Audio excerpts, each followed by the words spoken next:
Two giant blobs lurk deep inside the Earth, and it looks like they're shapeshifters. This is by Nicolas Flament and colleagues on the Conversation on Science Alert. Deep in Earth, beneath us, lie two blobs the size of continents. One is under Africa, the under the Pacific Ocean. The blobs have their roots 2,900 kilometers or 1,800 miles below the surface, almost halfway to the center of the Earth. They are thought to be the birthplace of rising columns of hot rock called deep mantle plumes that reach Earth's surface. When these plumes first reach the surface, gigantic volcanic eruptions occur, the kind that contributed to the extinction of the dinosaurs 66 million years ago. The blobs may also control the eruption of a kind of rock called kimberlite. We know those kimberlite volcanoes are diamond-spewing volcanoes. We find a lot of them in Kansas. So these kind of rocks called kimberlite, which brings diamonds from depths 120 to 150 kilometers, in some cases up to around 800 kilometers to Earth's surface. Scientists have known the blobs existed for a long time, but how they have behaved over Earth's history has been an open question. In new research, we modeled 1 billion years of geological history and discovered the blobs gather together and break apart much like continents and supercontinents. A model for Earth blob evolution. The blobs are in the mantle, the thick layer of hot rock between Earth's crust and its core. The mantle is solid but slowly flows over long time scales. We know the blobs are there because they slow down waves caused by earthquakes, which suggests that blobs are hotter than surroundings. Scientists generally agree the blobs are linked to the movement of tectonic plates on Earth's surface. However, how the blobs have changed over the course of Earth's history has puzzled them.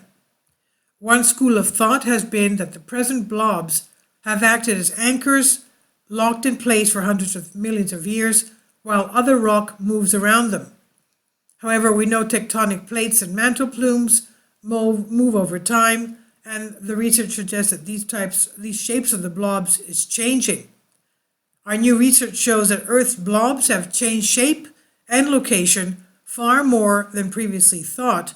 In fact, over history, they have assembled and broken up in the same way that continents and supercontinents have at the Earth's surface.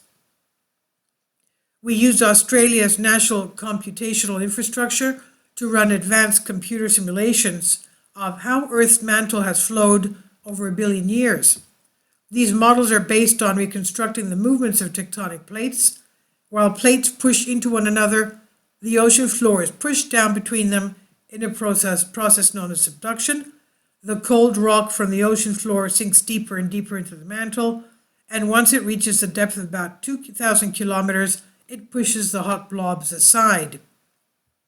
We found that just like continents, the blobs can assemble, forming superblobs, as in the current configuration, and break up over time. A key aspect of our models is that although the blobs change position and shape over time, they still fit the pattern of volcanic and kimberlite eruptions recorded at Earth's surface, and this pattern was previously a key argument for the blob as unmoving anchors. Strikingly, our models reveal the African blob, assembled as recently as 60 million years ago, in stark contrast to previous suggestions the blob could have existed in roughly the present form for nearly 10 times as long. Remaining questions about the blobs: how did the blobs originate? What exactly are they made of? We still don't know. The blobs may be denser than the surrounding mantle, and as such they could consist of material separated out from the rest of the mantle early in Earth's history. And this could explain why the mineral composition of the Earth is different from that expected from models based on the composition of meteorites. Alternatively, the density of the blobs could be explained by the accumulation of dense oceanic material from slabs of rock pushed down by tectonic plate movement. Regardless of this debate, our work shows sinking slabs are more likely to transport fragments of the continents into the African blob than the Pacific blob.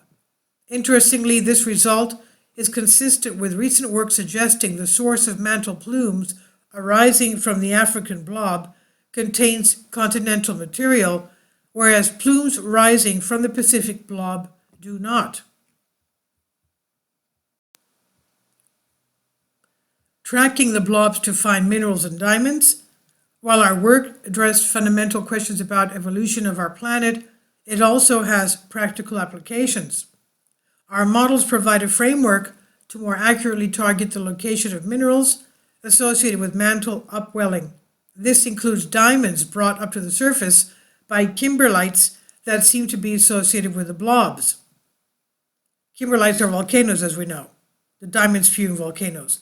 Now, magnetic sulfide deposits, which are the world's primary reserve of nickel, are also associated with mantle plumes by helping target minerals such as nickel, an essential ingredient of lithium-ion batteries and other renewable energy technologies. Our models can contribute to the transition to a low-emission economy.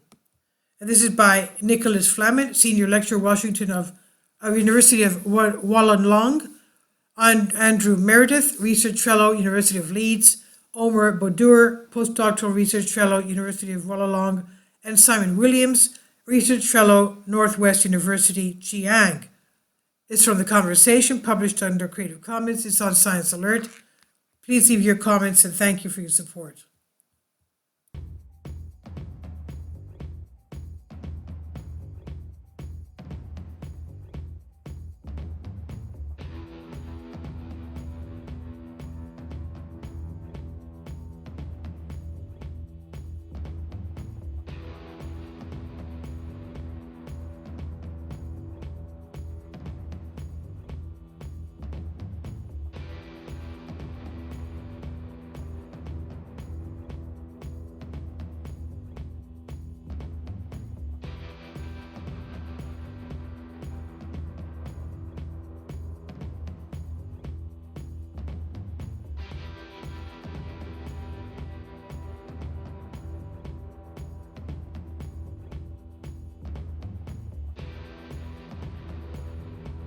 Kindly support my Patreon account.